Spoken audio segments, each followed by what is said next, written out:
ఈరోజు 6వ రోజు ప్రవచనంలోకి వచ్చాం మనం.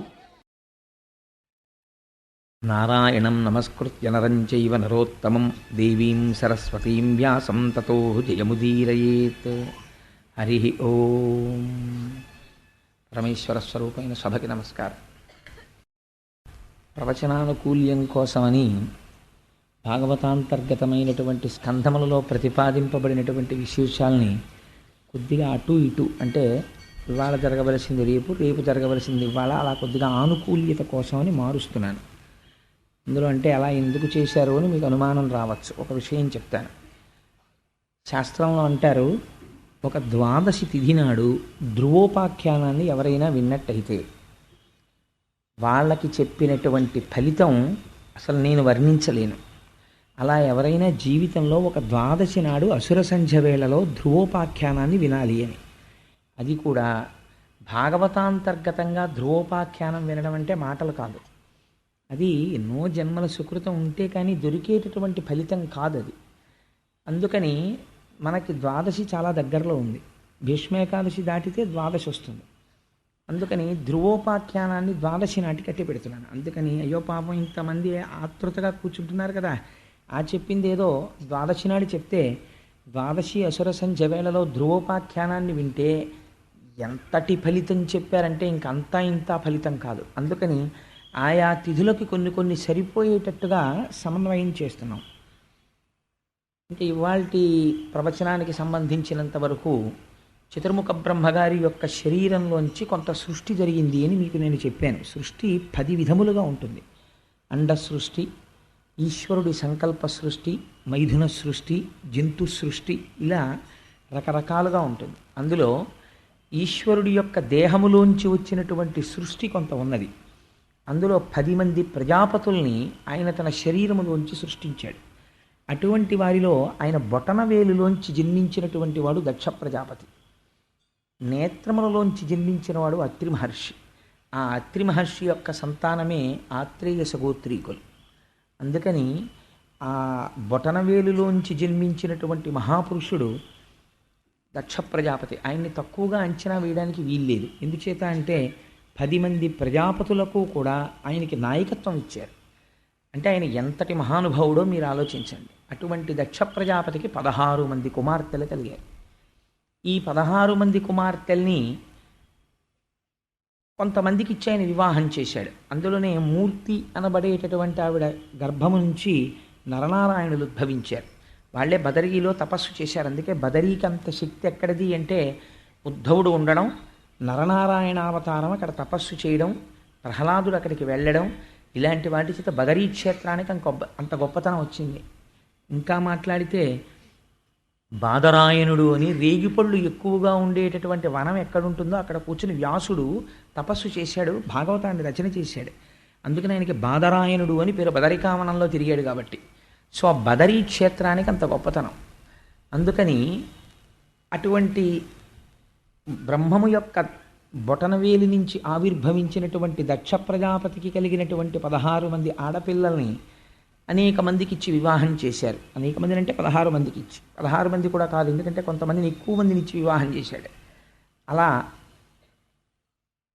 రుద్రుడికి, శంకరుడికి ఇచ్చి తన కుమార్తె అయినటువంటి సతీదేవినిచ్చి వివాహం చేశారు.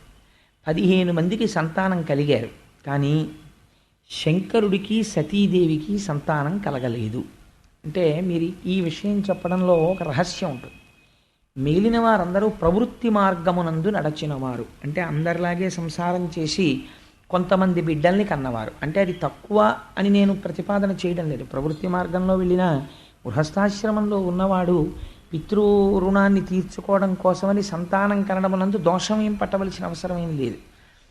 అలా అయితే ఆ మూర్తి అనబడేటటువంటి ఆవిడ వలన నరనారాయణ అవతారము వచ్చేటటువంటి అవకాశమే లేదు కదా.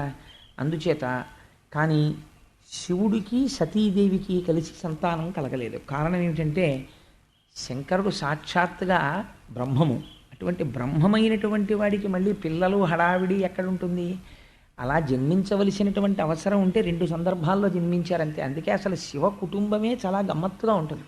పార్వతీదేవి నలుగులోంచి వచ్చినటువంటి వాడు గణపతి. పరమశివుని యొక్క తేజస్సులోంచి ఉద్భవించిన వాడు కుమారస్వామి. వాళ్ళిద్దరి యొక్క లౌకికమైన మైథున సంబంధమునకు సంతానం ఉండదు. ఎందుచేత అంటే వాళ్ళు పరబ్రహ్మస్వరూపులు కనుక. అటువంటి తత్వము కలిగినటువంటి శంకరుడు దక్ష ప్రజాపతి చాలా అనుకూలంగా చాలా సంతోషంగా ఉండేవారు. అలా ఉంటున్నటువంటి సందర్భంలో ఒకానొకప్పుడు ప్రజాపతులందరూ కలిసి సత్రయాగం చేశారు. అది చాలా గొప్ప దీర్ఘ సత్రయాగం. మీకు సత్రయాగం అంటే ఏమిటో మొట్టమొదటి రోజున చెప్పాను.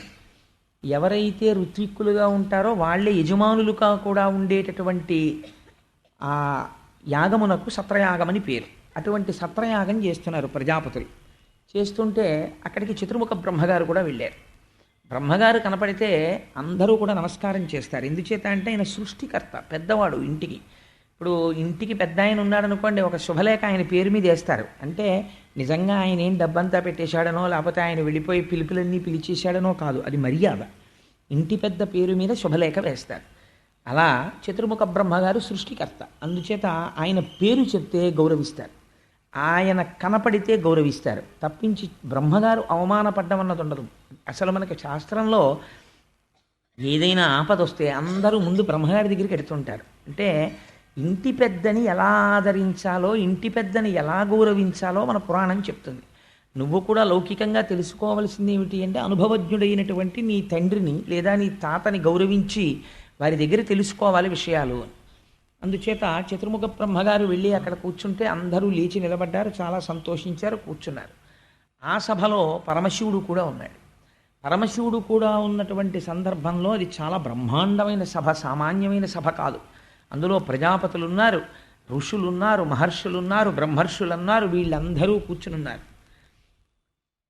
ఆ సభ గురించి పోతన గారు ఒక అద్భుతమైనటువంటి పద్యం రాశారు. సరసిజ గర్భ యోగిజన సర్వ స్వపూర్వ మునీంద్ర హవ్యభు పరమ ప్రజాపతులందరూ భక్తిమయించనుదించియుండగా అత్తరణి సమాన తేజుడగు దక్షుడు వచ్చిన తత్సభాసదుల్ తరమిడి లేచిరప్పుడు పితామహ భర్గులు తప్ప అందరున్ అన్నారు. ఇందులో దక్షయజ్ఞ ధ్వంసం అనేటటువంటిది చాలా గమ్మత్తైనటువంటి ఆఖ్యానం. ఎందుకంటే మనకి ఘోరమైనటువంటి పాపాల జాబితాలో కొన్ని చెప్తారు. అందులో చాలా ఘోరాతి ఘోరమైనటువంటి పాపాలు శిశుహత్య, బ్రహ్మహత్య, భ్రూణహత్య, సురాపానం, ఆ తర్వాత గురుతల్పగతుడు కావడం, అంటే గురువుగారు పడుకునేటటువంటి మంచం మీద వారి భార్య గారు ఉండగా పడుకున్న నోటితో ఉచ్చరించడానికి కూడా అసహ్యకరమైన విషయాలు. అలాంటివి బ్రహ్మ హేమహారీచ సురాపో గురుతల్పక అని దేవి భాగవతంలో వర్ణిస్తారు. పంచమహాపాతకాలంటే ఏమిటో. సరే, అటువంటి మహాపాతకములు ఉంటాయి కొన్ని. అటువంటి మహాపాతకముల జోలికి, మహాపాపముల జోలికి ఎవరు వెళ్ళరు. అందులో ఒకటి ఏమిటంటే చాలా భయంకరమైన పాపం యజ్ఞధ్వంసం. యజ్ఞాన్ని ధ్వంసం చేయకూడదు. కానీ శంకరుడు ఒక యజ్ఞాన్ని ధ్వంసం చేశాడు. అదే దక్షయజ్ఞ ధ్వంసము అంటారు. దక్షయజ్ఞ ధ్వంసం చేస్తే దానికి బ్రహ్మరథం పట్టారు వ్యాసుల వారు, దానికి బ్రహ్మరథం పట్టారు పోతన గారు. అదేమిటండి యజ్ఞధ్వంసం? అసలు గొప్ప కథ ఎందుకు అవుతుంది? దాన్ని భాగవతంలో రాయడం ఏమిటి? దాన్ని మనం వినడం ఏమిటి? అది చెప్పుకోవడం ఏమిటి? దానివల్ల పుణ్యం వస్తుందా, పాపం వస్తుందా? అంటే ఇది నువ్వు వింటే ఎంత గొప్ప ఫలితం వస్తుందో ఆఖరణ చెప్తారు. యజ్ఞధ్వంసం అనేటటువంటిది వచ్చి ఒక పెద్ద అధ్యాయం కింద, ఒక పెద్ద కథ కింద, ఒక వినవలసిన విషయం కింద మారిపోయింది. అది ఎలా జరిగిందో చూడండి. సరసిజ గర్భ అంటే బ్రహ్మగారు సభలో కూర్చునున్నారు. కూర్చునుండగా ఆ సభలో కూర్చున్నటువంటి వాళ్ళెవ్వరూ కూడా సామాన్యులైనటువంటి వాళ్ళు కారు. హవ్యభు పరమ ఋషీంద్ర ప్రజాపతులందరూ భక్తి మిగించనుదించి ఉండగా, అందులో ఋషులు కూర్చున్నారు, ప్రజాపతులు కూర్చున్నారు, అందరూ కూర్చునున్నారు. అందరూ కూర్చునుండగా అత్తరణి సమాన తేజుడగు దక్షుడు వచ్చిన. అప్పుడు ఆలస్యంగా సభలోకి దక్ష ప్రజాపతి వచ్చారు. దక్ష ప్రజాపతి వస్తుంటే ఎలా ఉన్నాడో పోతన గారు చెప్పారు. అత్తరణి సమాన తేజుడగు, సూర్యుడు భూమండలం మీదకి దిగిపోయి దొర్లి వస్తే, నడిచి వస్తే ఎలా ఉంటుందో అలా ఉన్నాడు. అంతటి తేజోమూర్తి. ఆయన కత్తి చేత కూడా నరకబడడం, అంతటి మంత్రభూయిష్టం శరీరం అయింది. అటువంటి అత్తరణి సమాన తేజుడగు దక్షుడు వచ్చిన తత్సభాసదులు తరమిడి లేచిరప్పుడు గభాల లేచిపోయారంతే. అయ్యో ఎవరో వచ్చారు, ఎవరండి ఆయన అని ఎవరు అడగలేదు. అందరూ దక్షుణ్ణి చూడగానే, అంటే ఆ తేజస్సు అటువంటిది, ఇదేదో మనం గౌరవించవలసినటువంటి వ్యక్తి, సామాన్యుడు కాడు. కాబట్టి వెంటనే లేచిపోదామని సభాసదులు తరమిడి లేచిరప్పుడు అందరూ లేచి నిలబడ్డారు. ఇద్దరు మాత్రం లేవలేదన్నారు. ఎవరా లేవని వాళ్ళు? పితామహ, అంటే పితామహుడు అంటే బ్రహ్మగారు లేవలేదు. భర్గులు తక్క ఎందరున్, శంకరుడికి ఒక చిత్రమైన నామం వేసేశారు పోతన గారు. శివుడు అనలేదు, శంకరుడు అనలేదు, రుద్రుడు అనలేదు, భర్గుడు అన్నారు. అసలు దక్షయజ్ఞ ధ్వంసం అంతా ఈ నామంలో ఉంది రహస్యం. భర్గుడు అంటే ఎవరు? శివుడి యొక్క అష్టమూర్తి తత్వంలో ఆయనకి భర్గ అని ఒక నామం. భర్గ అంటే తేజస్వరూపమైనటువంటి వాడు. అంటే మనం భా అంటుంటాం భాష. ఆత్మ తేజస్వరూపం. ఆ ఆత్మ వస్తువు ఏదైతే ఉందో ఆ ఆత్మస్వరూపి అయి పరబ్రహ్మస్వరూపుడైనటువంటి వాడు. ఆ భర్గనామాన్ని ఉచ్చరించినంత మాత్రం చేత ఏమవుతుందో తెలుసా అండి? మనలో ఉండేటటువంటి అజ్ఞానం అనేటటువంటి చీకటి తొలగిపోతుంది. అంత గొప్ప నామం ఆ భర్గనామం. అందుచేత అజ్ఞానమును పోగొట్టేటటువంటి స్వరూపం ఉన్నవాడు. అజ్ఞానమును పోగొట్టేటటువంటి వాడికి అజ్ఞానం ఎందుకుంటుంది? కాబట్టి ఆయనకి రాగద్వేషాలు ఉండవు. మా మామగారు, ఈయన బ్రహ్మగారు, ఈయన ఇంకోడు, ఇవేం ఉండవు ఆయనకి. ఆయన అంతటా బ్రహ్మమును చూసి తనలో తాను రమించిపోతూ ఉంటాడు.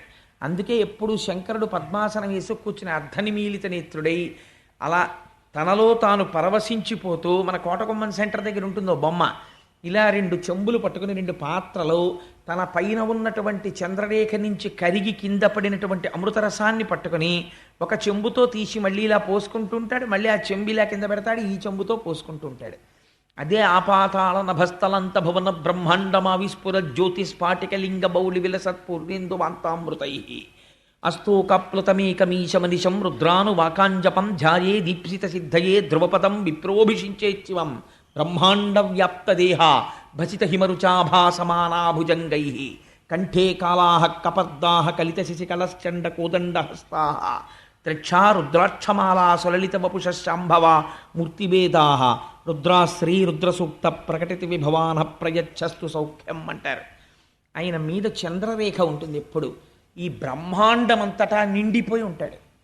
నిండిపోయి ఉన్నవాడి మీద చంద్రరేఖ ఉంటుంది. ఆ చంద్రరేఖలో వచ్చి అమృతం పడుతూ ఉంటుంది. ఆ పడినటువంటి అమృత ధారల చేత తడిసిపోయి ఉంటాడు. ఆయన ఎంత చల్లగా ఉంటే మనందరం అంత చల్లగా ఉంటాం. అందుకే శివలింగానికి ధారాపాత్ర కట్టి ఓ దర్భ పెట్టి తడిసిపోయేటట్టు ఉంచుతారు. శివలింగం పొడిగా ఉండకూడదు. అభిషేకం మొదలు పెడితే మాత్రం పువ్వు బోర్లించి చెయ్యాలి. అందుకని అలా ధారాపాత్ర నుంచి నీరెప్పుడు పడుతూనే ఉంటుంది శివలింగం మీదకి. అంత చల్లగా ఉంటాడు ఆయన. ఆయన చల్లగా ఉంటే మనం చల్లగా ఉంటాం. చంటి పిల్లాళ్లాగా పరబ్రహ్మంలో రమించిపోతూ 2 చెంబులు పట్టుకుని 2 కలశలు, ఇందులో అమృతం తీసి ఇలా పోసుకుని మళ్ళీ చెయ్యిలా పెడుతూ ఉంటాడు. ఇందులోకి మళ్ళీ అమృతం నిండేలోగా ఈ పాత్రలో అమృతం ఇలా పోసుకుంటూ ఉంటాడు. పోసుకుంటూ అమృతము చేత తడిసిపోయినటువంటి దేహముతో ఉంటాడు ఆయన. అటువంటి వాడు మహాజ్ఞాని. ఆయన్ని తలుచుకుంటే చాలు జ్ఞానం ఇస్తాడు.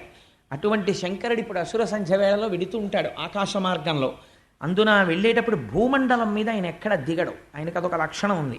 శంకర భగవత్పాదులు ఒక చోట అంటారు, ఎక్కడ దిగుతాడంటే ఒకే ఒక్క చోట దిగుతాడు భారతఖండంలో. ఎక్కడ దిగుతాడంటే ఒక్క శ్రీశైలం కొండ మీద మాత్రం దిగుతాడట. మరి ఆయనకి ఏమిటో ఆ సంతోషం. శ్రీశైలే స్వర్ణశృంగే మణిగణరచితే కల్పవృక్షాళి శీతే అని సంధ్యారంభ విజృంభితం శృతిశిరస్థానాంతరాధిష్ఠితం సప్రేమ భ్రమరాభిరామవసకృత్సత్వాసనాశోభితం భోగీంద్రాభరణం సమస్త సుమన పూజ్యం గుణావిష్కృతం సేవే శ్రీగిరిమల్లికార్జున మహాలింగం శివాలింగితం అంటారు. అటువంటి స్వామి వృషభవాహనారూఢుడై అసుర సంధ్య వేళలో వెడుతూ ఉంటాడు. ఆ స్వామి కూర్చుని ఉంటే ఆయన భర్గుడు, ఆయన జ్ఞానం ఇచ్చేవాడు. జ్ఞానం ఇచ్చేటటువంటి వాడికి, ఆత్మస్వరూపి అయ్యున్నవాడికి గురువు శిష్యుడు, తండ్రి కొడుకు, మామ అల్లుడు, ఈ బంధాలు ఎలా ఉంటాయండి? ఆత్మస్వరూపుడై ఉంటాడు. ఇది చెప్పడానికే భర్గుడు తక్క అందరు. ఆయన దక్ష ప్రజాపతి అల్లుళ్ళ కూర్చోలేదు, అక్కడ మహాజ్ఞాని అయి కూర్చొని ఉన్నాడు. ఇలా కూర్చుని ఉండగా విశ్వం పశ్యతి కార్యకారణతయా స్వస్వామి సంబంధత శిష్యాచార్యతయా తథైవ పితృపుత్రాజ్ఞనాభేదత స్వప్నే జాగ్రతివా అని దక్షిణామూర్తి స్తోత్రంలో శంకర భగవత్పాదులు అంటారు. ఒకసారి ఆత్మతత్వం ఎరుకకు వచ్చిన తర్వాత తండ్రి కొడుకు ఎక్కడున్నాడు, గురువు శిష్యుడు ఎక్కడున్నాడు? ఉన్నదొక్కటే, ఆత్మ ఒక్కటే ఉన్నది. అలా ఆత్మస్వరూపమునందు రమించిపోయి తాను జ్ఞాని కాబట్టి అజ్ఞానమును మన్నించగలడు. అజ్ఞానమును మన్నించి అజ్ఞానమును దాహకత్వము తీసివేయగలిగిన వాడెవడో వాడికి భర్గుడని పేరు. అజ్ఞానిని చూసి ఆయన కూడా కోపడ్డాడు అనుకోండి, ఆయన కూడా అజ్ఞాని అయిపోయినట్టే లెక్క. ఆయన తన స్థానము నుంచి భ్రంశము కాడు, అలా కూర్చున్నవాడైతేనే భర్గుడు. ఎంత గొప్ప మాట అన్నారో చూడండి మహానుభావుడు. అత్తరణి సమాన తేజుడగు దక్షుడు వచ్చిన తత్సభాసదుల్ తరమిడి లేచినప్పుడు పితామహ భర్గులు తక్క అందరున్. అందుచేత వాళ్ళిద్దరూ లేవలేదు. పితామహుడు లేవడు. ఎందుచేత అంటే ఆయన బ్రహ్మగారు, ఇంటికి పెద్దవాడు, అందుకని ఆయన లేవక్కర్లేదు. కానీ బాహ్యమునందు దక్ష ప్రజాపతికి అల్లుడు, అందుచేత మామగారు పితృపంచకంలో ఒకడు, తండ్రిలో 5 తండ్రుల్లో ఒకడు. 5 తండ్రులు ఎలా ఉంటారండి అని మీరు అనుకోకండి. జన్మనిచ్చినటువంటి తండ్రి, గాయత్రీ మంత్రాన్ని ఉపదేశం చేసినటువంటి తండ్రి, రాజు, అంటే పిల్లనిచ్చినటువంటి మామగారు, పెద్దన్నగారు లేదా గురువు, గాయత్రీ మంత్రోపదేశం చేసిన వారంటే 5 తండ్రుల కింద చెప్తారు. అలాగే అత్తగారు మాతృపంచకంలోకి వస్తుంది. అందుకే మాతృపంచకంలోకి వెళ్ళడం కోసమే అత్తగారు మధుపర్కం ఇస్తుంది. మధుపర్కం అంటే ఇవాళ తెలిసి తెలియక జరియంచు పంచెలు పెట్టడం మధుపర్కాలు అనుకుంటున్నారు. మధుపర్కాలంటే అది కాదండి. మధుపర్కం అంటే ఏమిటో తెలుసా? తన కూతురికి భర్త కాబోతున్నాడు. తల్లికి ఒక స్వాతంత్రం ఉంటుంది. తల్లి పిల్లాడు ఏం తింటాడో తెలుసు. అందుకని మా అబ్బాయి వచ్చాడు, మా అబ్బాయికి వంకాయ గుత్తొంకాయ కూర అంటే ఇష్టం అండి అని గబగబా వండి పెడుతుంది. రేపు అల్లుడు కూడా అత్తవారింటికి వస్తూ ఉంటాడు. మామగారు ఏం చేస్తాడు? ఓ ఉపన్యాసం చెప్తాడు, కావాలంటే భాగవతంలో ఏముందో ఏ అధ్యాయంలో ఏముందో చెప్తాడు. అత్తగారు పెట్టాలి వండి అల్లుడికి కడుపు నిండా. అందుకని తన కొడుకుతో సమానం. అందుకని ఇప్పుడు అత్తగారు తల్లి స్థానాన్ని పొందాలి. ప్రేమ చేత అల్లుడికి అన్నం పెట్టడంలో కోప్పడకుండా కూడా ముందు కడుపు నిండాక ఎలా కోప్పడుతుందో అలా అత్తగారు కూడా అల్లుడిని అంత మర్యాదగా కొడుకులా అన్నం పెట్టాలి. ఈ ప్రేమ నేను నీ యందు ప్రకటిస్తున్నానయ్యా, ఇంకా నువ్వు నాకు కొడుకుతో సమానం, నేను నీకు అమ్మతో సమానం. నువ్వు నన్ను స్వేచ్ఛగా, అత్తయ్యగారు నాకు మడత కాజా చేసి పెడుతురు, మీ కాజాలు బాగుంటాయని అడగచ్చు, నేను నీకు చేసి పెడతాను ప్రేమగా. మన ఇద్దరిది ఇక తల్లి కొడుకుల సంబంధం అని ఈ ప్రేమ వ్యక్తం చేయడానికి ఆవిడ తేనె పట్టుకొస్తుందో పాత్రలో తేవాలి. అసలు మొట్టమొదట అల్లుడు ఎదుర్కోలేని పెడతారు. ఆ వచ్చినప్పుడు దేని కొరకు అంటే అత్తగారి ప్రేమ ప్రకటించడానికి. మామగారు గౌరవం ప్రకటిస్తాడు, నారాయణుడు వస్తున్నాడు కాబట్టి. అత్తగారు మాత్రం అలా వెళ్ళదు. ఈవిడ లక్ష్మిగా వెళ్ళదు, ఈవిడ తల్లిగా వెడుతుంది. వెళ్ళి చిన్న గిన్నెతో తేనె పట్టుకెళ్ళి అరచేతిలో తేనె వేస్తుంది. వేస్తే అల్లుడు సంతోషంగా తేనె తీసుకుని అత్తగారి కాళ్ళకి నమస్కారం చెయ్యాలి. అమ్మా, మిమ్మల్ని మాతృపంచకంలోకి తీసుకున్నాను, ఇవాళ నుంచి మీరు మా అమ్మ అని. దాన్ని మధుపర్కం అంటారు వివాహంలో. అంతేగాని జరియంచు పంచట్లేదు, ఇంత అంచు లేదండి మా అల్లుడికి అని దెబ్బలాడుకోవడానికి మధుపర్కం కాదు. మధుపర్కం అంటే అలా పుచ్చుకున్నది మధుపర్కం. దానివల్ల ఆ శోభ కలుగుతుంది, ఆ ఆత్మీయత కలుగుతుంది. అందుకని ఇక్కడ ఈ అల్లుడు మామ సంబంధం విషయంలో దక్షుడికుందేమో మనసులో, శివుడికి లేదు. ఎందుచేత ఆత్మస్వరూపి అయి ఉన్నాడు. ఇలా కూర్చునుండగా పితామహుడు లేవడు, ఎందుకంటే ఆయన పెద్దవాడు. అందుకే ఆ పేరు వేశారు. చతుర్ముఖ బ్రహ్మ అనకూడదా, సరసిజ గర్భుడు అనకూడదా, లేదంటే వనజనాభుడు అనకూడదా, లేకపోతే ఏదో కమల గర్భుడు అనకూడదా, ఏదో పేరు పెట్టచ్చు బ్రహ్మగారికి. కానీ ఏమీ అనలేదు. అనకుండా ఆయనకి పితామహ అంటే పెద్దవాడు, గౌరవింపదగినవాడు. అందుకని ఆయన లేవకూడదు. రెండోవాడు లేవవలసిన వాడని మనకు అనిపించేవాడు అల్లుడు కాబట్టి, కానీ లేవడు. ఎందుకని? భర్గుడు, మహాజ్ఞాని, ఆత్మస్వరూపి. అందుకని పితామహ భర్గులు తప్ప అందరూ. ఎందుకంటే ఆ 2 మాటలు పట్టుకుని అలా కొట్టుకుంటారు మీరు అని అనుకోకండి. కథ అంతా దాని మీదే ఆధారపడి ఉంది, వెనకాతల ఆఖ్యానం అంతా. అందుకని పితామహ భర్గులు తప్ప అందరూ. వాళ్ళిద్దరూ లేవకపోతే దక్షుడు లోపలికి వచ్చేసాడు. లోపలికి వచ్చి లేచిన వాళ్ళ వంక ప్రసన్నంగా ఏం చూడలేదు. లేవని వాళ్ళు ఎవరు సభలో చూశాడు. బ్రహ్మగారు లేవలేదు, పెద్ద పట్టించుకోలేదు. పితామహ బిరుదుంది కదా, ఆయన బొటన వేలులోంచి వచ్చాను ఊరుకున్నాడు. ఇటు చూశాడు ఎర్రటి కంటితో. అల్లుడు లేవలేదు. అల్లుడు కాబట్టి నాకు కొడుకుతో సమానం, నేను మామగారిని, పితృపంచకంలో ఒకండి, తండ్రి లాంటి వాడిని. మిగిలిన ఇంతమంది లేచారు, అల్లుడు లేవడానికి లేచి మామయ్యగారు నమస్కారం అని ఇలా అనద్దు, అనలేదు. చూసావా ఎంత అహంకారమో అనుకున్నాడు. కడుపులో దాచుకోలేకపోయాడు. ఇది అజ్ఞానం అంటే. కన్ను ఎర్రబడిపోవడమే అజ్ఞానం. కోపం వచ్చేసింది అంతే. ఒక్కొక్కరు చూడండి, నమస్కారం పెట్టలేదని కోపం పెట్టుకుంటారు కడుపులో. నమస్కారం అనేటటువంటిది respect cannot be demanded, it should be given voluntarily. స్వచ్ఛందంగా ఇవ్వాలి. ఒకరిని చూస్తే ఒకరికి నమస్కారం స్వచ్ఛందంగా పెట్టబుద్ధి వెయ్యాలి. అంతేగాని ఫలానా వాడు నాకు నమస్కారం పెట్టలేట్లేదని కక్ష పట్టడం మరింత నమస్కార యోగ్యతని కోల్పోవడం. అందుచేత నమస్కారం ఫలానా వాడు పెట్టలేదని ఇంతమంది సభలో పెట్టని వాడిని గుర్తుపట్టాడంటే ఎంత అజ్ఞానంతో వచ్చాడో చూడండి దక్ష ప్రజాపతి. ఆయన ఎంత ప్రజాపతి అయితే ఎవడకు కావాలి అంటే ఇవాళ దక్ష ప్రజాపతి ఏ రూపంలో ఉన్నాడు? లేచిన వాళ్ళు ఇంతమంది గుర్తులేరు, లేవని వాళ్ళు ఇద్దరిలో ఒకడు ఎందుకు గుర్తులేడో అందుకని లేవక్కర్లేదు లేని వదిలిపెట్టాడు, ఒకడిని పట్టుకుంటున్నాడు. అంటే ఇప్పుడు అజ్ఞానమునందు దక్షుడున్నాడు ఖచ్చితం కదండి. లేకపోతే ఫలానా ఆయన సభలో నేను వచ్చినప్పుడు లేవట్లేదు ఆయన మీద కక్ష పెట్టాడంటే తను జారిపోతున్నాడా అవతలవాడు జారిపోతున్నాడా? చూశాడు శంకరుడి వంక, కళ్ళు ఎర్ర పడిపోయాయి. క్రోధంతో సభలో ఉన్న వాళ్ళందరినీ చూసి ఒక మాట అన్నాడు, వీడెవరు అన్నాడు. అంటే వాళ్ళు ఆశ్చర్యపోయారు, ఇదేమిటి అల్లుడు కదా ఎవరంటాడేమిటి, కాళ్ళు కడిగి కన్యాదానం చేశాడు, వీడెవరు అని అడుగుతాడేమిటి అని. శివుడు నవ్వుతూ కూర్చున్నాడు. అర్థమైంది, ఓహో నమస్కారం పెట్టలేదు కదా, కోపం వచ్చింది. అంటే పాపం వాళ్ళు లేచి అన్నారు, శివుడండి అన్నారు. మరి అడిగిన వాడిని చెప్పకపోతే వాడి మళ్ళీ ఆయన మీద ఏం కోపం వస్తుందో, అందుకని వీడెవరు అన్నాడు. అంటే చెప్పాలి కదా, అదేమిటంటే నేను మనసులో అనుకున్న శివుడండి అన్నారు. ఆ మాట అనేటప్పటికి ఇంకా సర్రం అన్నాడు, శివుడా అన్నాడు. శివుడు అంటే మంగళములను ఇచ్చువాడు అని అర్థం. ఆయన ఎప్పుడు మంగళములనే చేస్తాడు, అమంగళం చెయ్యడం ఆయనకి చేత కాదు, అసలు ఆయన చెయ్యడు. అందుకని ఆయనకి శివుడని పేరు. ఆ పేరు చెప్పేటప్పటికి కోపం వచ్చిందంతే.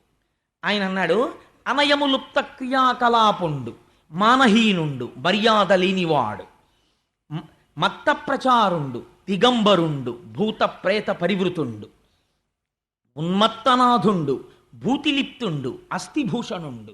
ఎంత దారుణమైన మాటలు వాడాడో చూడండి. ప్రమథ భూతనాథుండు భూతిలిప్తుండు అస్థిభూషణుండు దుష్ట హృదయుండు నష్ట హృదయుండు నష్ట శౌచుండు దుష్ట హృదయుండు ఉగ్ర పరేత భూ నికేతనుండు వితత స్రస్త కేశుండు.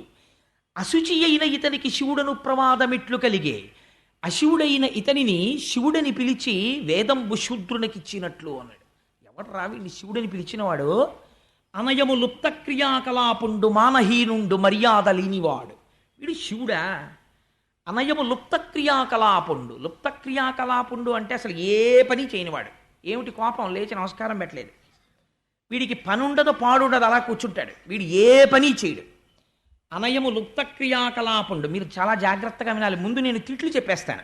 ఎందుకంటే పోతన గారు అన్నారు, వ్యాసుల వారును, ఇది దక్షుని చేత పరమశివుని పట్ల క్రోధంబుతో చేసినటువంటి ఈ వ్యాఖ్య ఎందయో స్తోత్రంబై పరంగే అన్నారు. అది ఎలా జరిగింది అన్నది తర్వాత వివరణ చేస్తాను.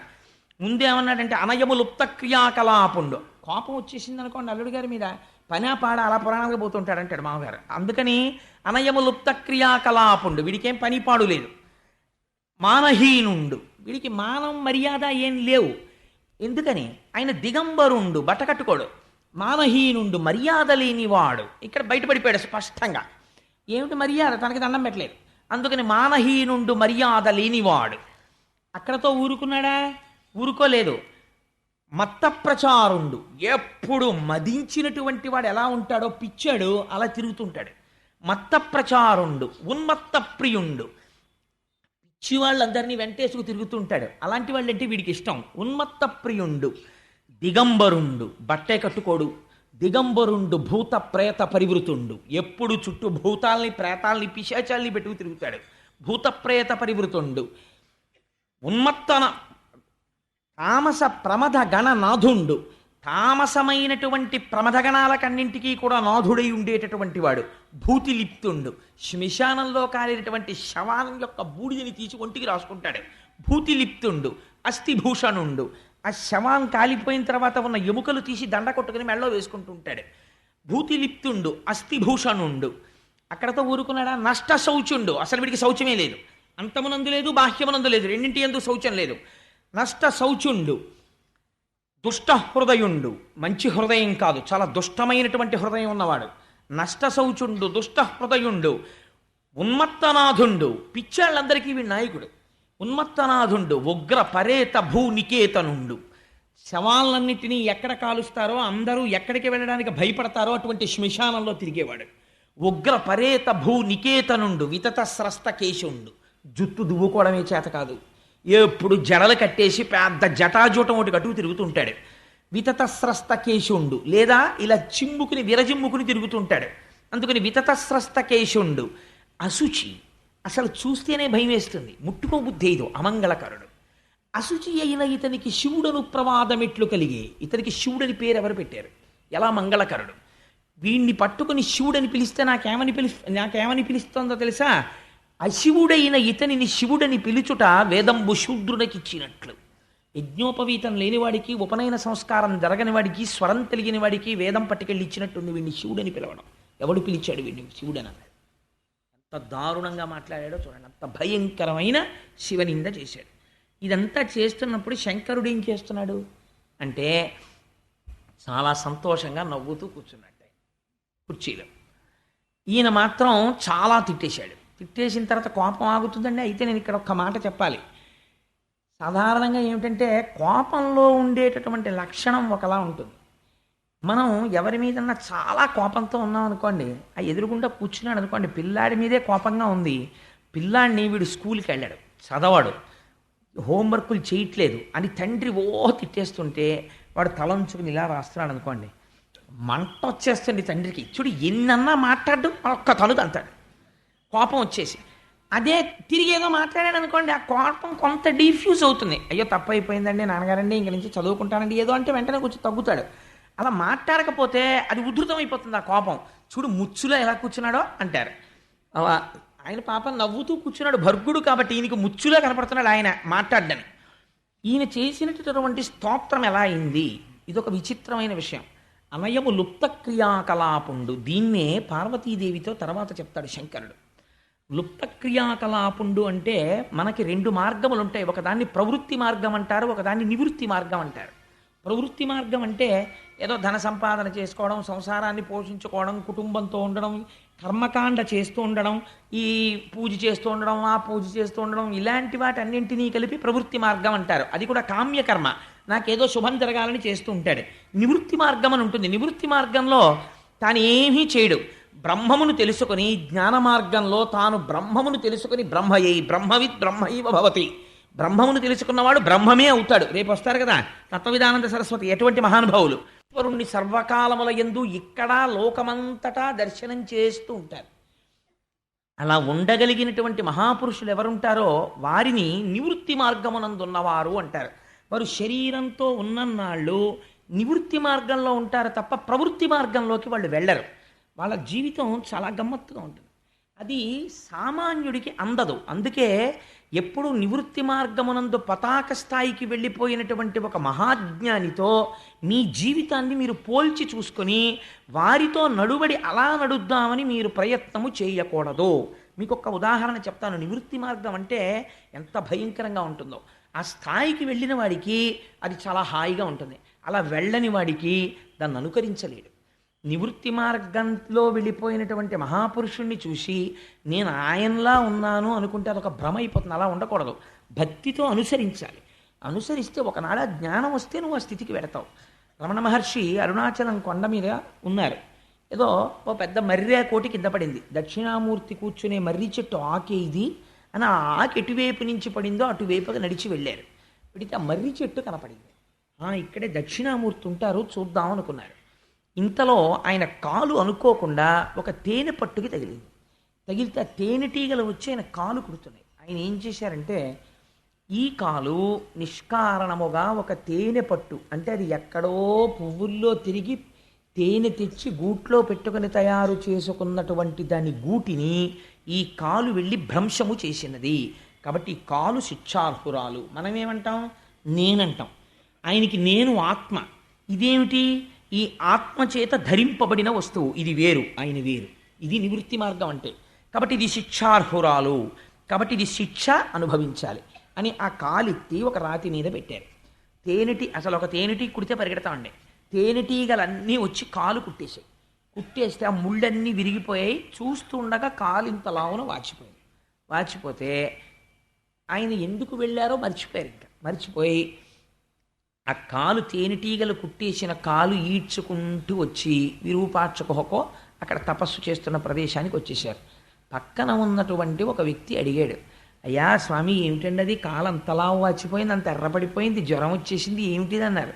ఆ కాలు తప్పు చేసినది కాబట్టి అది శిక్ష అనుభవించినది.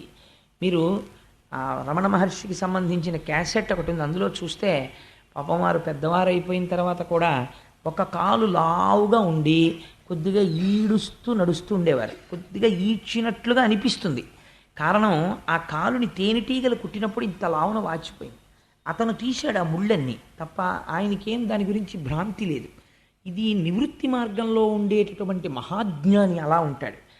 ఏది మీరు నివృత్తి మార్గంలో వెళ్ళిపోయిన ఒక మహాజ్ఞానిని అనుకరించడానికి ప్రయత్నిస్తే, ఒక తేనెటీగలు కుడుతున్నప్పుడు ఒక తప్పు జరిగితే ఇది శిక్ష అనుభవించాలని మనం అలా నిలబడగలమా? మనం నిలబడలేం. సో జ్ఞానం అనేటటువంటిది జ్ఞానిని మీరు అనుకరించకూడదు. జ్ఞానిని ఎప్పుడైనా అనుకరించే ప్రయత్నం చేస్తే జ్ఞానం పొందుతాడో లేదో నాకు తెలియదు, కానీ బోర్లా పడిపోతాడు జీవితంలో. అలా చేయకూడదు. భక్తితో ప్రయత్నం చెయ్యాలి, పరమభక్తితో ఉండాలి. ఉండగా ఉండగా భక్తి పండితే ఒకనాడు జ్ఞానం వస్తుంది. ఆ జ్ఞానం వచ్చేసిన తర్వాత ఇంకా బోర్డే ఉండదు జ్ఞానిని. మీరు కూడా రమణులు ఎలా ఉన్నారో అలా మీరు ఉండగలరు, కానీ అది వచ్చేంత వరకు మీరు రమణుల్ని ఇమిటేట్ చేయడానికి ప్రయత్నం చేయకూడదు. అది పొరపాటు. భక్తి మార్గంలో మాత్రమే ప్రయాణం చేయాలి. ఆ భక్తి మార్గంలో వెళ్ళడం శ్రేయస్కరం. అది చాలా మంచిది. ఎక్కడున్నా భక్తి మార్గంలో ఉండాలి. నాకు ఒక తల్లి ఉన్నారు, ఇవాళ సభలో ఉన్నారో లేదో నాకు తెలియదు, కానీ మాధవి గారిని అరుణాచలానికి చాలా భక్తురాలు. వారు నాకు ఒక 2 రోజుల క్రితం, నిన్ననో ఎప్పుడో అనుకుంటాను, ఫోన్ చేశారు పొద్దున్న. ఆ తల్లి అన్నారు నాతోటి, కోటేశ్వరరావు గారు మేము 15 మంది ఉపన్యాసానికి వస్తున్నాం, వచ్చేటప్పుడు మేము ఏం చేస్తున్నామంటే ఇంటి దగ్గర బయలుదేరుతూ రమణాశ్రమం దగ్గర మేము గిరి ప్రదక్షిణానికి బయలుదేరుతున్నాం అని నమస్కారం చేసుకుని గబగబ గబగబ నడుచుకుంటూ ఇక్కడికి వచ్చేస్తున్నాం.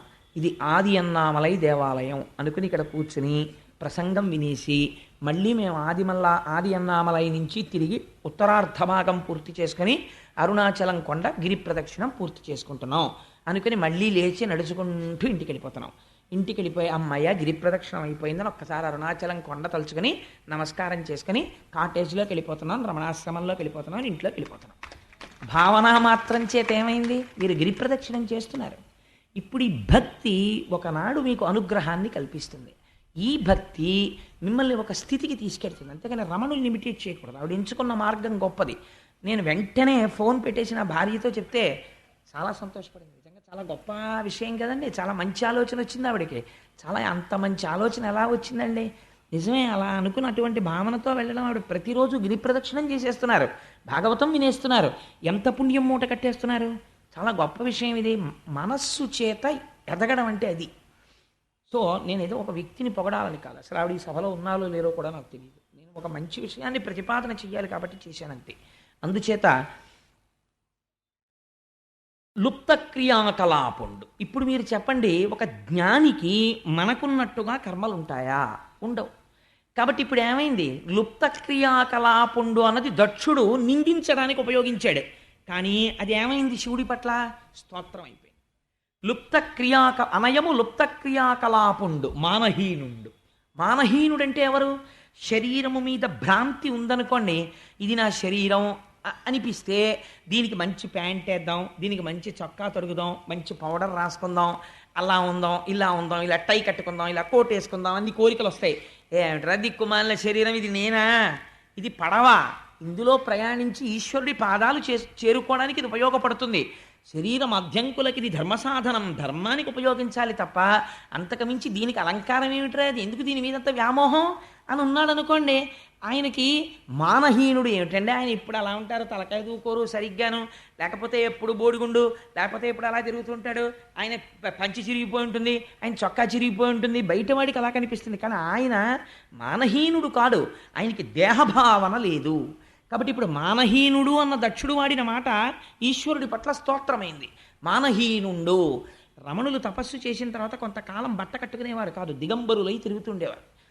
ఎవరో ఒకరు అడిగారు, భగవన్ మీకు దేహభావన లేదు, కానీ లోకం ఒకటి ఉంది కదా, ఇంకా అది ఎదగలేదు కదా, అందుకని మీరు కనీసం ఒక గోచీ పెట్టుకుంటే బాగుంటుంది. ఆల్ రైట్, లోకం, నేను ఒక గోచీ పెట్టుకుంటే లోకానికి బాగుంటే అది పెట్టుకోవడం వల్ల చిన్న నష్టం ఏమిటి? అలాగే పెట్టుకుంటాను, గోచీ పెట్టుకునేవారు. మానహీనుండు. ఒక జ్ఞాని స్థితి ఎలా ఉంటుందో చూడండి. వాళ్ళకి దాని మీద కూడా మమకారం ఉండదండి. ఆ గోచీ నిండా కన్నాలు ఉండేవి. ఉంటే కోటీశ్వరులు, హైకోర్టు జడ్జీలు ఆయన ఆశ్రమం చుట్టూ తిరిగేవారు. కోరుకుంటే ఇంత గోచి ఇచ్చేవాళ్ళు ఉండరండి. ఆయన గిరి ప్రదక్షిణం చేస్తూ రక్కసిముళ్ళ పొదల్లోకి వెళ్ళి 2 ముళ్ళు విరిచి, ఒక ముళ్ళుకి ఒక ముళ్ళుతో కన్నం పెట్టి ఉన్న గోచి తీసేసి అందులోంచి ఓ దారం లాగి ఈ ముళ్ళుకి ఎక్కించుకొని ఆ గోచీకున్న కన్నం కుట్టేసుకొని మళ్ళీ గోచి పెట్టుకుని వచ్చేసేవారు. కన్నాల గోచి అని 10 మంది బాధపడకుండా, అయితే ఆయనకు అది అక్కర్లేదు. ఇప్పుడు ఆయన్ని మానహీనుడు అంటారా, ఆత్మస్థితిగతుడు అంటారా? అంతే వాళ్ళ స్థితి. మహానుభావులు ఆత్మస్థితిగతులైనటువంటి వారు అలా ఉంటారు. మానహీనుండు అంటున్నాడు. ఇప్పుడు అది నిందయిందా స్తోత్రమైందా? శంకరుడికి స్తోత్రమైంది. మర్యాద లేనివాడు. మర్యాద అన్నది ఎప్పుడు ఇస్తారు? నిన్నటి రోజున మీరు విన్నారు, పరీక్షిత్ వచ్చాడు, మహానుభావుడైన తపస్సు చేసుకుంటున్నాడు శమీక మహర్షి. ఎప్పుడు మర్యాద ఇస్తారు? ఎవరో వచ్చారు, తలుపు కొట్టారు, లోపలికి వచ్చారు, ఇది పైకి భావన ఉంటే మీరు అవతల వారికి మర్యాద ఇస్తారు. అసలు ఇంద్రియములేవీ పని చేయకుండా అంతటా ఒక్క బ్రహ్మమే కనపడుతున్న వాడికి రెండో వస్తువు ఎక్కడి నుంచి కనపడుతుంది? ఇంకోళ్ళు వచ్చారని చెప్పడానికి. ఉన్నదొక్క బ్రహ్మం, ఆ బ్రహ్మమునందు రమించిపోతున్నాడు ఆయన. ఇప్పుడు ఆయనకి మర్యాద లేనివాడు అని మీరు ఎలా అంటారంటే బ్రహ్మమునందు రమిస్తున్నవాడు. కాబట్టి ఇప్పుడు ఆయనకి మర్యాద అన్న మాట వర్తించదు. కాబట్టి స్తోత్రం అయింది. కాబట్టి అనయము లుప్త క్రియాకలాపుండు, మానహీనుండు, మర్యాద లేనివాడు, మత్త ప్రచారుండు, ఎప్పుడు ఉగ్రంగా తిరుగుతుంటాడు. ఇది ఒక విచిత్రమైన విషయం అండి. చాలా ఆశ్చర్యంగా ఉంటుంది బ్రహ్మజ్ఞానుల యొక్క స్థితి. కావ్యకంఠ గణపతి మునిని అరుణాచలంలో తిరుగుతుండేవారు. పరమశివుడికి గురించి చెప్పేటప్పుడు అరుణాచలాన్ని అనుసంధానం చేస్తే ఆ నామము విన్నంత మాత్రము చేత పాపములు పటాపంచలవుతాయి. అందుకని అరుణాచలాన్ని ఎక్కువ కలుపుతున్నాను ఇవాళ. కావ్యకంఠ గణపతి ముని కంచిలో ఉండేవారు. అమ్మవారి దర్శనం అయింది ఆయనకి. కంచి కామాక్షీదేవి ప్రత్యక్షమై నువ్వు నా దర్శనము నీవు పొందడం వల్ల నువ్వు సమస్త శక్తులు నీ స్వాధీనమయ్యాయి. కానీ నువ్వు ఇక్కడ ఉండకు, అరుణాచలం వెళ్ళిపో, పిచ్చివాడు తిరిగినట్టు తిరుగుతూ ఉండు అంది. అంటే ఆయన నడుస్తుంటే, ఆయన చూస్తుంటే ఎలా ఉండేదంటే, కావ్యకంఠ గణపతి మీద కాదు, శేషాద్రి స్వామి వారు తిరుగుతుంటే అందరు అనుకునేవారు, ఏమిటో బాబా అంత ఉగ్రంగా ఉంటాడు, అలా తిరుగుతుంటాడు అనుకునేవారు. ఆయన తనకున్న శక్తులు బయటపడకుండా ఇలా కూర్చుని ఉండేవారు ఎప్పుడు. ఇప్పటికీ మీకు అరుణాచలంలో కొన్ని క్యాంటీన్స్లో కనపడతాయి, వారి పేరు మీద ఆశ్రమం ఉంది. ఇప్పటికీ రాత్రింబవళ్ళు ఆ సమాధిలోంచి శక్తి తరంగాలు బయటికి ప్రసారం అవుతూ ఉంటాయంటారు. ఈసారి నాతో వచ్చిన వాళ్ళు 100 మంది అరుణాచలంలో శేషాద్రి స్వామి కాటేజెస్లోనే ఉన్నారు. అందుచేత ఉన్మత్త ప్రియుండు. ఇప్పుడు చెప్పండి, మత్త ప్రచారుండు. ఆయన ఎలా ఉంటాడో చూడ్డానికి ఉగ్రంగా తిరుగుతున్నట్టు ఉంటాడు. కారణం ఏమిటి? అసలు బాహ్య సంబంధం ఏమీ లేదు. ఎప్పుడు బ్రహ్మమునందు రమించిపోతూ ఆనందంతో తిరిగేస్తుంటాడు. వెర్రి ఆనందంలో ఉన్నాడు అనుకోండి, వాడు పిచ్చాళ్ళే ఉంటాడు. మీరు ఎప్పుడైనా చూడండి, ఓ పిల్లాడు ఎక్స్పెక్ట్ చేయలేదు, వాడు అసలు ఎప్పుడు నోరు విప్పి మాట్లాడ్డు, ఎప్పుడు చూసినా ఇలా రైటింగ్ ప్యాడ్ ఎట్టుకుని ఇలా లెక్కలు చేసేస్తుంటాడు. ఆ పిల్లాడికి తండ్రి ఫోన్ చేశాడు, ఒరే హైదరాబాద్ నుంచి ఇప్పుడే తెలిసింది న్యూస్, ఎంసెట్లో నీకు స్టేట్ ఫస్ట్ వచ్చిందని. ఎప్పుడు నోరెత్తిని మాట్లాడే పిల్లాడి అపార్ట్మెంట్లో ఒక్కసారి ఆహూ ఓహా అని అరిచాడు. బయటికి వచ్చిన నిక్కరేసుకుని పరిగెత్తుకుంటూ వచ్చేసాడు. వాళ్ళ తలుపులు కొట్టేశాడు, వీళ్ళ తలుపులు కొట్టేశాడు, వాచ్మెన్ని కౌగిలించేసుకున్నాడు, ఎదురింటి వాళ్ళ కుక్కని ముద్దెట్టేసుకున్నాడు, అక్కడెక్కడో వెళ్ళిపోతున్న పిల్లని ఎత్తేసుకున్నాడు. ఇటు వీడికి ఏం వెర్రి పట్టిందా బాబు, చదివి పిచ్చి వచ్చేసిందా అనుకుంటారు. ఎందుకు అలా ఉన్నాడు వాడు? ఇవాళ గొప్ప ఆనందాన్ని పొందేశాడు వాడు. యోగరతో వా భోగరతో వా సంగరతో వా సంగవిహీన యస్య బ్రహ్మణి నమతే చిత్తం నందతి నందతి నందచ్చేవ. ఆ బ్రహ్మానందమును పొందినటువంటి వాడు అలా తిరుగుతుంటాడు. అందుచేత శంకరుడు బ్రహ్మానందమును పొందుతున్నవాడు, ఆత్మయందు స్థితిగతుడు, ఆత్మస్వరూపి. ఇంత పిసరు కల్తీ అందులో ఉండదు. కాబట్టి ఇప్పుడు ఆయన నిర్గుణ చైతన్యమై ఉన్నాడు, లింగస్వరూపి అయి ఉంటాడు. అందుకని ఆయన ఎలా ఉంటాడు? మత్త ప్రచారుండు, ఉన్మత్త ప్రియుండు. ఇదో విశేషణం వేసి పారేశాడు. పెచ్చాళ్ళకి ఇష్టం రా నువ్వంటే, మామూలు వాళ్ళు ఎవరు నేను ఇష్టపడరా అన్నాడు. ఉన్మత్త ప్రియుండు. ఉన్మత్తుడు అంటే ఎవరో తెలుసా అండి? ఆయనకి శివాష్టోత్తర శతనామ స్తోత్రంలో ఆయనకు అదో పేరు, ఉన్మత్త ప్రియాయ నమః అని. అందుకే ఉమ్మెత్త పూలతో పూజ ఇంకెవరికి లేదు, శివుడి కోడికే. పిచ్చివాణ్ణి మీరు ఎప్పటికీ అర్థం చేసుకోలేరు. ఎందుకని అంటే వాడికి ఏదో భావన ఉంటుంది, కానీ వాడు చేస్తున్న పని మీకు అర్థం కాదు. అలాగే బ్రహ్మజ్ఞాని చేసేటటువంటి పని మీకు అర్థం కాదు. రామకృష్ణ పరమహంస చీకటి పడిన తర్వాత బాగా చీకటిగా మారేడు దళాల చెట్లుండి ఇంతంత ముళ్ళు ఇలా కిందకున్న చోటికి ఆ గుబుర్లలోకి వెడుతుండేవారు. ఒకసారి వాళ్ళ మేనల్లుడికి అనుమానం వచ్చింది, ఎక్కడికి వెడుతుంటాడో చూద్దాం అసలని చీకట్లో రామకృష్ణ పరమహంస వెంట వెడుతుంటే రామకృష్ణ పరమహంస జంజం తీసేసి ఓ ముళ్ళుకి పెట్టేసి ఉన్న గోచి విప్పేసి అవతల పారేసి ఆ ముళ్ళల్లోకి వెళ్ళిపోతుంటే ఇంతంత మారేడు దళాల చెట్ల ముళ్ళు వీపు గీరేస్తున్నాయి. రక్తం ఓడిపోతూ వెళ్ళిపోయి చెట్టు కింద కూర్చుని తపస్సు చేసుకుంటున్నాడు.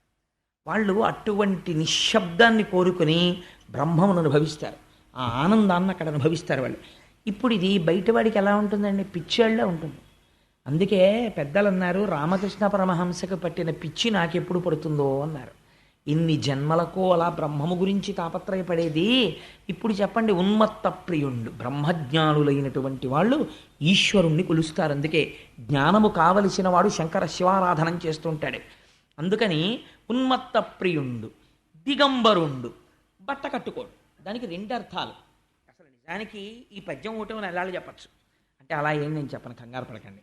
దిగంబరుండు, దిగంబరుండు అంటే అంతటా వ్యాపించేశాడు కాబట్టి దిక్కులను వస్త్రముగా కట్టుకున్నవాడు కాదు. కాదు, మీరు ఒక్కటి ఆలోచించండి. నేను కొంచెం ఇలా చెప్పానని నన్ను అన్యథా భావించకండి.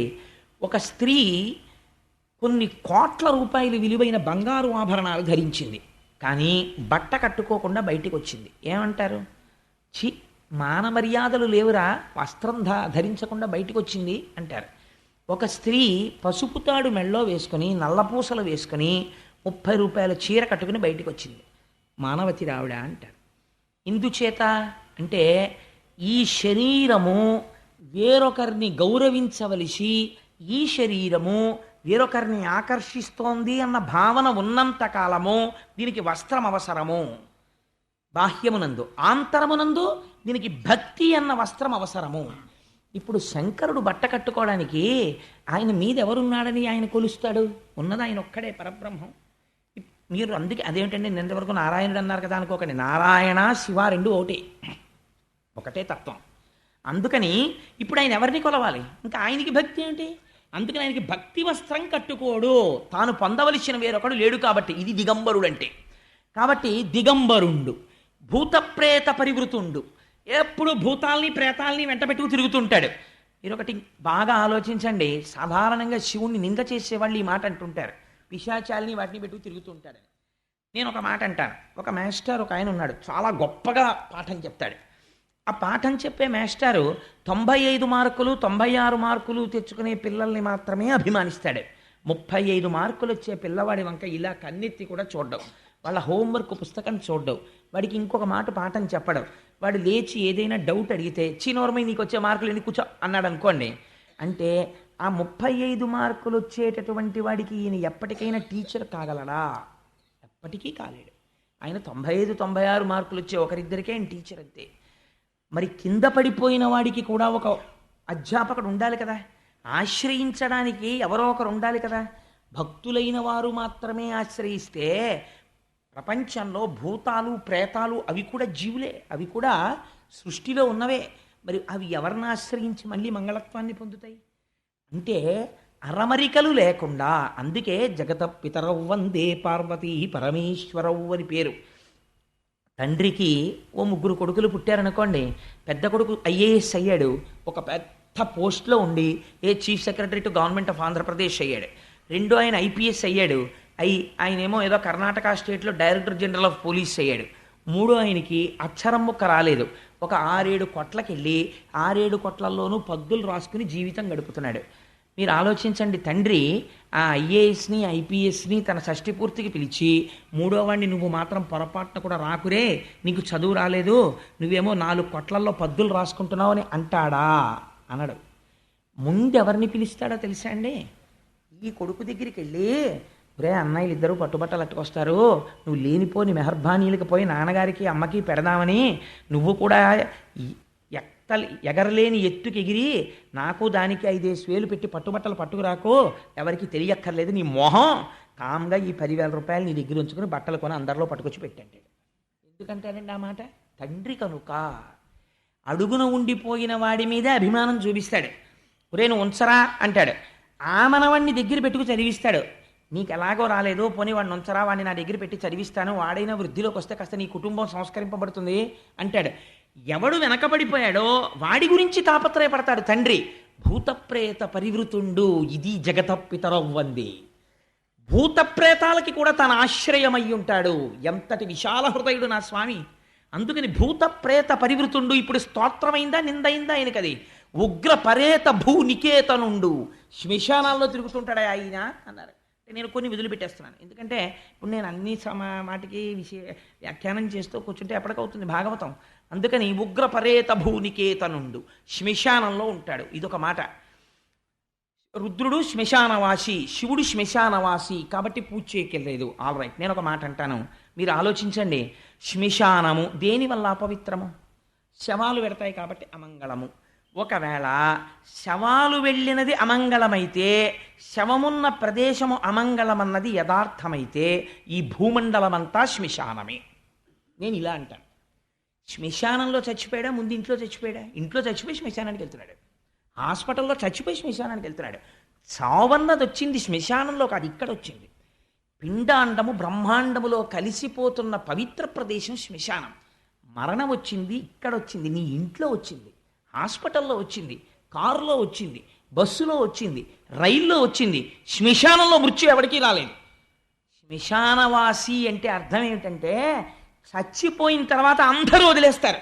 నావాడన్నవాడు ఒక్కడు రాడు. జీవుడు కాయము వీడి జీవుడతి కంపిత చిత్తత నెగుచుండవో నాయనయంచు ఎచ్చు నిజ నందన నందినులైన కాని కందోజిని భాష్పముల్ తొలుక దుఃఖ మహాంబుది సొచ్చు పత్నియున్ కాయము వీడి రారు కథ చేసిన పుణ్యము కర్మము తప్ప శంకర. ఎంత గొప్ప మాట అండి నిజంగా. నా భార్య అంటాడు. దుఃఖ మహాంబుది సొచ్చు పత్నియున్, ఆయన ఆఖరి ఊపిరి అయిపోతుంటే, ఎగ ఊపిరి వచ్చేస్తుంటే గుండెలు బాదుకుంటూ ఏడుస్తూ నిలబడిపోతుంది అంతే ఆవిడ. ఏం చేయగలదు అంతకన్నా? కొడుకు ఎక్కడి వరకు వస్తాడు? శ్మశానం వరకు వచ్చి అంచేష్టి చేసేస్తాడు. వాడు తిరిగి వెళ్ళిపోతాడు. 11వ రోజున బట్టలు పెట్టుకొచ్చి బావమరిది పెట్టేస్తాడు. అప్పుడు ఇంకా తోడొచ్చేవాడు ఎవడన్నా ఉంటే, నీకేం భయం లేదు నాన్న, ఇంత పుణ్యం చేశావే, జీవితంలో ఒక్కసారి శివా అన్నావు, అలా అన్నందుకు ఇది విడిచిపెట్టి వెళ్ళిపోయేటప్పుడు నీకు తోడుగా నేనున్నాను అని చెప్పడానికి నేనున్నానని అక్కడ తానున్నాడు. రోజు మీరున్న ఊళ్ళో కనపడ్డ వాళ్ళు మీకు గొప్ప కాదండి. మీరు ఒక రైల్వే స్టేషన్లో భయంకరమైనటువంటి ప్రమాదం జరిగి ఏమీ తెలియని చోట మీరు రైళ్లు దిగిపోయి ఒంటి నిండా దెబ్బలతో పడిపోయి ఉన్నటువంటి స్థితిలో, మీ భార్య లేదు, బిడ్డలు లేరు, సెల్ ఫోన్ ఎక్కడో పడిపోయింది, ఎక్కడ చూసినా ఆర్తనాదాలు, ఏడుపులు తప్ప ఇంకొకటి లేని స్థితిలో, అప్పుడు గబాలన ఏమండి మీరా అని ఎవరో వచ్చి పలకరించి, మీరు నాకు బాగా తెలుసండి, బెంగ పెట్టుకోకండి, నా దగ్గర రొట్టె ఉంది, నాకు దెబ్బలు తగలలేదు అని మీకు దెబ్బలు తుడిచి కట్టుకట్టి మీకు రొట్టె పెట్టిన వాడు మీకు ఎంత ఆత్మబంధువుగా కనపడతాడు. ఎవ్వరూ రాక అందరూ వదిలేసిన చోట నా స్వామి అండగా ఉండి చెయ్యి పట్టుకుంటున్నాడు. ఇది బంధుత్వమా, రక్షకత్వమా, ద్రోహబుద్ధ? ఆయనకి అమంగళత్వం అంటగడతావా? ఎంత సాహసం నీకు! అలాగైతే మంగళత్వము అమంగళత్వము ప్రపంచం అంతా ఉంది. ప్రపంచంలో జీవులు చచ్చిపోని ప్రదేశం ఒకటి నాకు చూపించండి, అప్పుడు దేశమంతా శ్మశానమే. కాబట్టి మొత్తం భూమండలం అంతా అమంగళం అయి ఉండాలి. లేదా అది అమంగళం కాకపోతే ఇదంతా అమంగళం కాకుండా ఉండాలి. ఏదో ఒక మాట ఉంటుంది అంతే తప్ప అది అమంగళం ఇది సుమంగళం అని నువ్వు అనకు. ఇది ఎలా మంగళం అవుతుంది? అంతా అమంగళమే అలాంటప్పుడు. ఎందుకంటే అన్ని చోట్ల చచ్చిపోతున్నారు కాబట్టి. కాబట్టి ఇప్పుడు ఏమైంది? ఉగ్ర పరేత భూనికేతనుండు, ఆయనంత ఔదార్యం ఉన్నవాడు, ఆయనంత రక్షకుడు ఎక్కడున్నాడు? ఇది తండ్రితనం అంటే. తండ్రి ఎప్పుడొస్తాడండి? ఎవ్వరూ రానటువంటి స్థితిలో కష్టంలో పడిపోయి ఉంటే వచ్చేవాడు ఎవరో తెలుసా అండి? తండ్రి ఒక్కడే.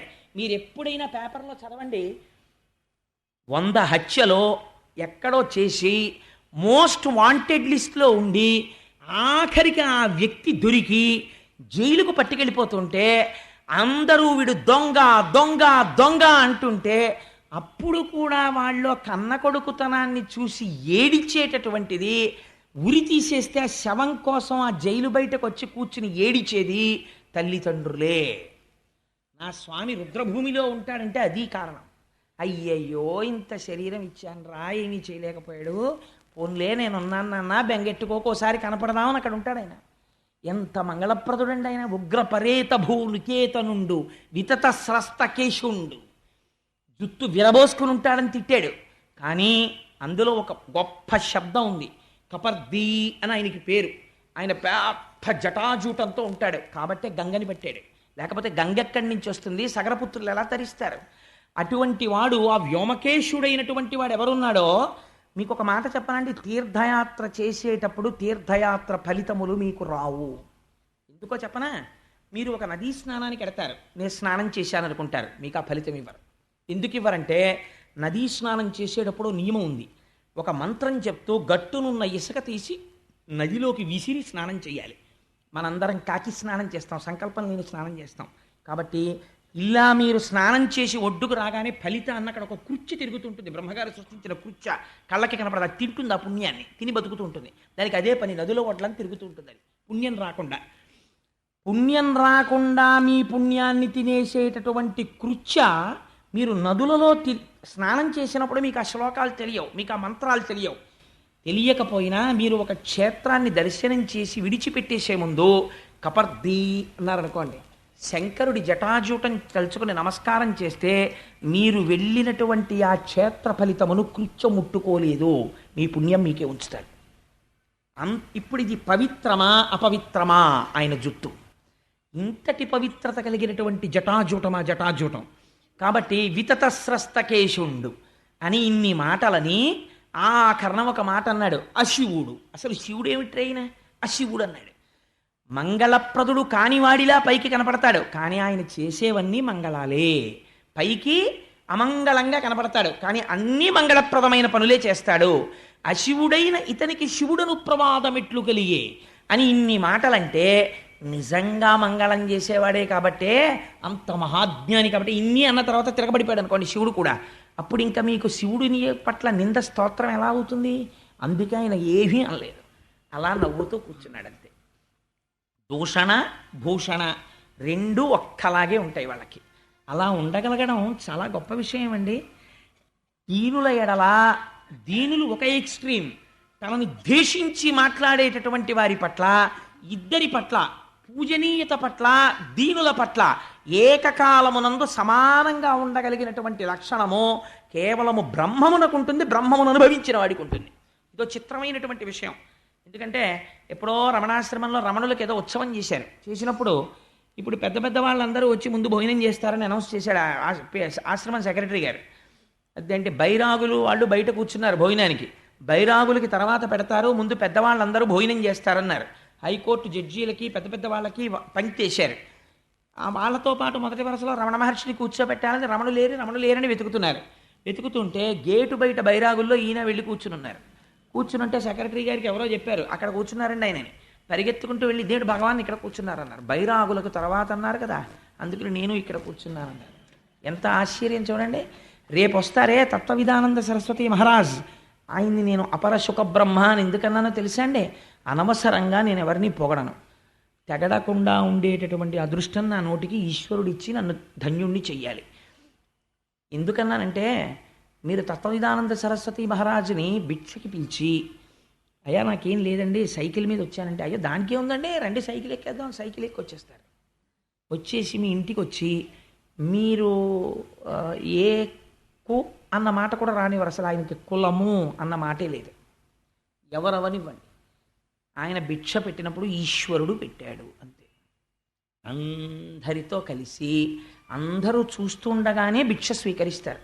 నిన్నటి రోజున మీరు చూశారు కదమ్మా మా ఇంట్లో. తప్పించి ఆయనకి చాటు మాటు గోప్యం అలాంటివి ఏం ఉండవు. అందరితో పాటు తింటారు. బ్రహ్మం ఏం తింటుందో నేను అది తింటున్నాను, ఈశ్వరుడు తింటున్నాడు అంతే, నేను తింటలేదు. అంత ఈశ్వర భావనతో ఉంటారు. ఒకరిని పిలవలసి వస్తే అసలు సాధారణంగా పేర్లు కూడా ఉపయోగం, మహాత్మా అని పిలుస్తూ ఉంటారు. ఇది బ్రహ్మమునందు రమించడం. నేనైతే యథార్థంగా ఏమనుకున్నానో తెలుసా అండి?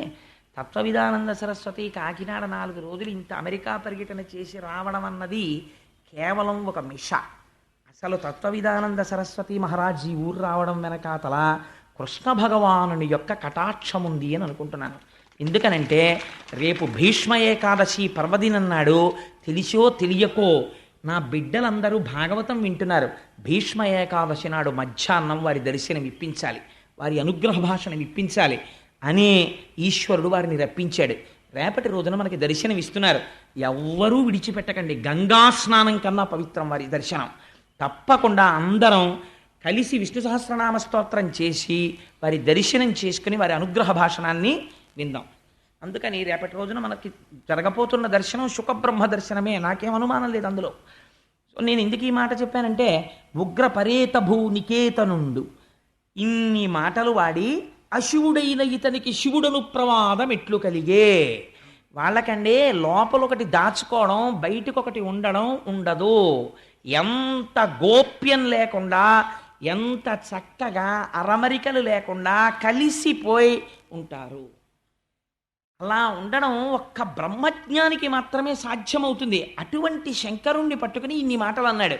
ఆయన ఏం మాట్లాడలేదు, కోపం వచ్చేసి అన్నాడు, ఇన్ని మాటలన్నా నువ్వు పలకలేదు, లేవలేదు, నమస్కరించలేదు, కాబట్టి నిన్ను శపిస్తున్నాను.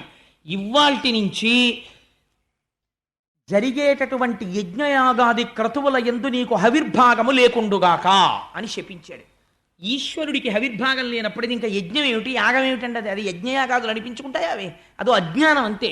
కాబట్టి తన పరిధిని దాటిపోయి నీకు యజ్ఞములందు హవిస్సునందు భాగము లేకుండుగాక అని శపించి అక్కడి నుంచి కదిలిపోయి మంచి వేగంతో విస్సురుగా లేచి ఇంటికి వెళ్ళిపోతే అప్పుడు కూడా శంకరుడు ఏమనలేదు. అది విచిత్రం. ఇంత కోప్పడితే, ఇంత శపిస్తే ఏమీ అనలేదు, అలా ఊరుకున్నాడు. అగ్నిహోత్రానికి తగులుతుందండి. మీరు అగ్నిహోత్రంలోకి పట్టుకెళ్ళి దిక్కుమాలిన అగ్నిహోత్రాన్ని కొబ్బరి చెప్పు పెట్టి కొట్టారనుకోండి, కొబ్బరి చెప్ప కాలిపోతుంది అంతే. తప్పించి దానికి ఏమవుతుంది? అది రగిలిపోతున్న బ్రహ్మం, అది దానికి శాపం ఏం తగులుతుంది? అది అర్థం చేసుకోలేకపోయాడు, తను పాడైపోతాడని తెలుసుకోలేకపోయాడు. అయిపోయింది. కానీ లోకంలో ఒక విచిత్రమైనటువంటి తీరుంటుంది. అసలు వాళ్ళు బాగానే ఉంటారు, అక్కర్లేని వాళ్ళకి లేనిపోనేటటువంటి భేషజాలు ఎక్కువగా ఉంటాయి. శివుణ్ణి దక్షుడు తిడుతుంటే భృగువుకి సంతోషం కలిగింది. భృగువుకి సంతోషం కలిగి ఆయనకి కొంచెం విష్ణుప్రీతి ఎక్కువ భృగువుకి. అందుచేత శివుడు విష్ణువు కన్నా భేదం అనుకుని శివుణ్ణి తిడుతుంటే ఇలా సంజ్ఞ చేశాడు దక్షుడికి. ఓ కానీ కానీ కానీ అన్నాడు. ఇవన్నీ చూశాడు నందీశ్వరుడు. ఈయనకి శివుడంటే ఇష్టం, నందికి వాహనం కదండి. ఈయనకి కోపం వచ్చింది, ఎక్కడ లేని కోపం. మా శంకరుణ్ణి పట్టుకుని ఇంతంత శాపాలు, ఇన్నిన్ని మాటలు అంటాడా, నేను శపిస్తున్నాను దక్షుణ్ణి. ఏమిటో తెలుసా? దక్షుడు ఇవ్వాల్టి నుంచి సంసారమునందు పడిపోవుగాక, భార్య యందు రమించుగాక, కామమునకు వశుడగుడుగాక, ఆహారము మధురమైన ఆహారములు తినడం, రకరకములైన ఆహారములు తినడమును యందు వ్యగ్రత కలుగుగాక, వేదము చేత ప్రతిపాదింపబడినటువంటి పూర్వభాగమునందున్న కర్మయందు లంపటుడగుగాక, దక్ష ప్రజాపతిని అనుసరించిన వాళ్ళకి కూడా కర్మలు తప్ప నివృత్తి మార్గమునందు ఆసక్తి కలుగుకుండుగాక, వారికి మోక్షము రాకుండుగాక, నిరంతరము కర్మ పుణ్యము, మళ్ళీ సుఖము, మళ్ళీ అనుభవించడం, మళ్ళీ జన్మ, ఇలా వాళ్ళు జన్మ చక్రమునందు తిరుగుతుందురుగాక అని ఇన్ని శాపాలు నందీశ్వరుడు ఇచ్చేశాడు. దక్షుడు ఎన్ని తిట్టాడో నందుడు ఎన్ని శాపాలు ఇచ్చాడు. ఎప్పుడైతే నందీశ్వరుడు ఇన్ని శాపాలు ఇచ్చాడో భృగువు కోపం వచ్చింది, ఆయన లేచాడు. ఎలా అయిపోతుందో చూడండి సమాజం, ఎలా అయిపోతుందో చూడండి ప్రపంచం. దక్షయజ్ఞం మనకి నేర్పుతుంది. ఇందులో అసలు విష్ణు స్వరూపం కానీ శివస్వరూపం కానీ ఏమైనా మాట్లాడుతున్నాయా? ఏమీ లేదు, నవ్వుతూ కూర్చున్నారు వాళ్ళు. ఆయన రాలేదు, ఈయన మాట్లాడలేదు. పోనీ నందీశ్వరుని శహబాష్ భలే చేసేవారో బాబు, నేను ఏమనలేకపోయాను కానీ అనలేదు. అది విచిత్రం. ఆయన అలాగే ఉన్నాడంతే. ఈ భృగువు లేచి అవని ధూర్జటి వ్రతులకు వారు ఎవరైతే ఈ భూమండలం మీద శంకరుడు యొక్క వ్రతాన్ని అవలంబిస్తారో అటువంటి వారిని అనుసరించడి వారు అటువంటి వారిని అనుసరించి ఎవరు పెడతారో వారు తత్శాస్త్ర పరిబంధులైన వారు. అటువంటి వారు వేదమునందు విరక్తి కలిగి వేదమును దూషించి కర్మకాండని నిరసించి వారందరూ కూడా జడులై విభూతి పెట్టుకుని జటలు వేసుకుని ఉన్మత్తుల వలె భూమి మీద తిరిగెదరుగాక అని అవని పాషండుల ఎదరని శపించే, అంటే వేద విరుద్ధమైనటువంటి స్థితిని వాళ్ళు పొందుతారని ఆయన శాపం ఇచ్చాడు. భృగువు ఇటు శపించాడు, నందీశ్వరుడు అటు శపించాడు. సభలో పెద్ద కోలాహలం రేగిపోయింది. నవ్వుతూ లేచి శివుడు ఇంటికి వెళ్ళిపోయాడు. చిత్రం ఏమిటంటే ఒక్క మాట మాట్లాడలేదు. ఇంత గొడవ ఇంటికి వెళ్ళిపోయిన తర్వాత ఎవరు ఎదురొస్తారండి? సహజంగా పార్వతీదేవి ఎదురొస్తుంది. పార్వతీదేవి ఎదురొచ్చిన తరువాత శంకరుడు ఏమనాలి? ఇవాళ సభలో ఎంత అల్లరైందో తెలుసా, మీ నాన్నగారు నన్ను ఏమన్నారో తెలుసా అని జరిగిందంతా చెప్పాలి కదా పార్వతీదేవికి. ఆయన అసలు చెప్పలేడు. అంటే ఎందుకు చెప్పలేదండి? ఇక్కడికి వెళ్ళలేదు.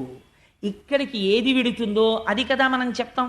ఆఫీస్ నుంచి ఇంటికి వస్తూనే ఈశ్వరి నీకు మంచి వార్త చెప్తాను, ఇలారా అంటే ఉండండి బాబు కాఫీ పెడుతున్నానంటే పెడదు దిక్కు మళ్ళీ కాఫీ ఇలారా నీకు మంచి విషయం చెప్తాను. ఎప్పుడు పిలుస్తావు? ఇక్కడ నీకు ఏదో ప్రవేశించింది, అది చెప్పేయాలని సంతోషం, అందుకని పిలుస్తావు. కానీ ఆయన అసలు ఏమీ చెప్పలేదు. అంటే మామగారు ఇన్ని మాటలన్నా ఆయనకి లోపలికి వెళ్ళలేదు. ఆయన ఫక్తు భర్గుడు, ఆయనకి ఎందుకు ఎడుతుంది? ఆయనకి వెళ్ళలేదు. కానీ కొన్నాళ్ళు అయిపోయింది. దక్షుడు మాత్రం కక్ష వదిలిపెట్టలేదు.